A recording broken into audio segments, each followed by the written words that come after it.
Good morning, everyone. God bless you. Thank you all for coming and sharing this not only memorable events, but this is the heart, this is the key of our lives. I want to thank all the dignitaries. Thank you for coming, and I want to thank each of you. Just a few words about the ceremony and the Torah itself. Not long ago, I went downstairs to our beautiful preschool, and you see our little ones playing with what? With a little shofar. Not real one, but what's the difference? They're just playing. And they're competing over the tekiah, the shivorim, the teruah, which Harvey did so beautifully this morning. I tried to explain to them the meaning, but they are like adamantly know better than me how to blow the shofar and how to do it properly. But then I was thinking, what's the real meaning of blowing the shofar, not only in the sense of upcoming Rosh Hashanah, the days of awe, the day of remembrance, and then the day of atonement, but the concept of shofar.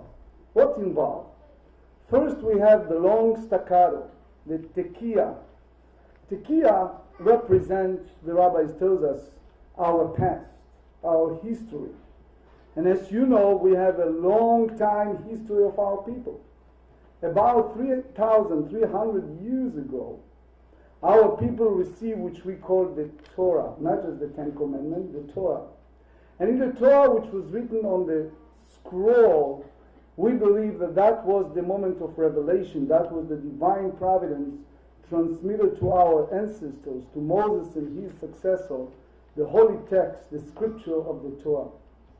You go to any synagogue worldwide, you see they have the Sifrei Torah, the Torah scroll, which they cherish the most. That's the heart of the Jewish people. Every synagogue have their own story with their Torahs. If you look just at the entrance of our beautiful building, you see two very special Sifrei Torah. One survived the Holocaust, the Shoah. You see torn pieces of that Torah. And then another one, very similar story, which represents the second part of the shofar blowing. After the tekiah, the long staccato, then we have shivorim. And shivorim is what? The three pieces you divided, the heartbroken, the story of our people, and what happened to our faith, to our believing God, to our holy Torah. We have it in our mind and heart forever. And almost every respected synagogue worldwide have those Sifrei Torah at the entrance, survive the Shoah, to remind the future generation who we are and the shivorim. As our dignitary mentioned earlier, yes, we are living in a broken world. The shivorim, the broken pieces that the shofar represent, the second part, it's not only in the Jewish world, it's in the world at large. We are living in a world of so much hatred, causeless hatred most of the time, bigotry and more. And we try, not only as a Jews, but as Americans, we try so hard to rectify, to be a good role model to everyone in the world, that we can do better and others should follow us. And that's the idea of the teruah, the small staccato, that appear like like a small pieces that is no future. But then it's come the tekiah gedola, the long one that represents our future.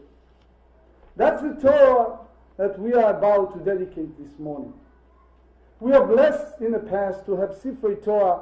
Some of them reach the age of close to 100 years old.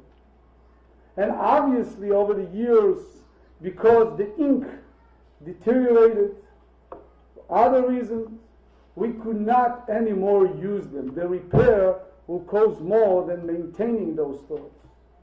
And by force of circumstance, we have no other choice but to go ahead and look forward in our future to have a total new Sefer Torah. But then we face those challenges. How in the world you're going to have a Torah for diverse congregation? We are blessed with a preschool, we are blessed with a pre-Hebrew school. We're blessed if you go to our band and Friday night special celebration, you see many young people. But we are also very fortunate to have people in advanced age. And that's the beauty of Ledor Vador, Jewish life. And we want to make sure that every single person can lift up the Torah.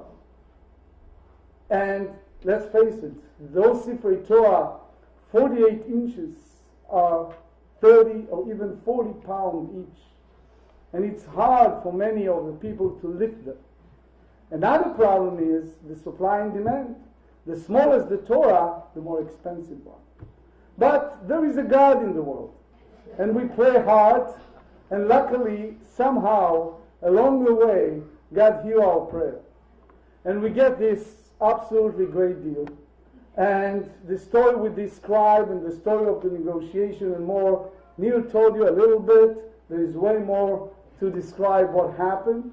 But we are very fortunate. And yes, it's not for sale.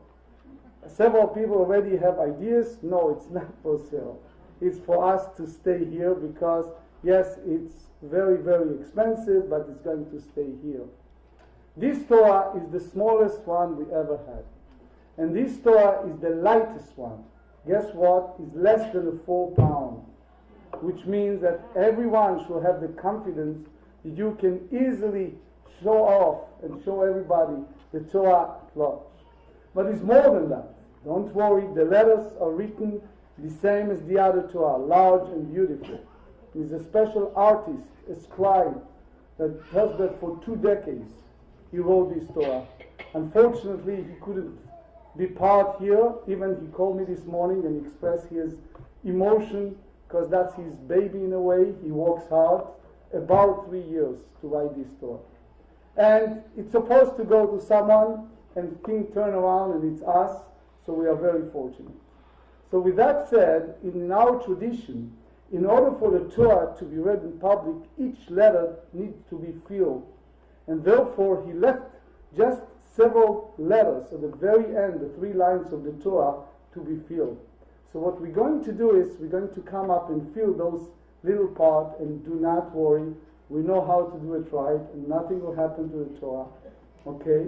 And we're going to do it slowly and surely until we complete the Torah, and then, please God, this upcoming Shabbat, we're going to use it for our needs. So that's the story of our people, the Tekiah, Shevorim, Teruah, Tekiah. I can't thank you enough. If I start with name, you know what's going to happen. I'm going to miss some of the names. So I'm not going to mention all the names. You know that Neil did a great job. I don't need to say it. And Gail, and all the committees, and all the volunteers, and the Rabbonim that travel from Philadelphia, one of my closest friends, and others that travel from far away and out here. God bless you all. Thank you very much.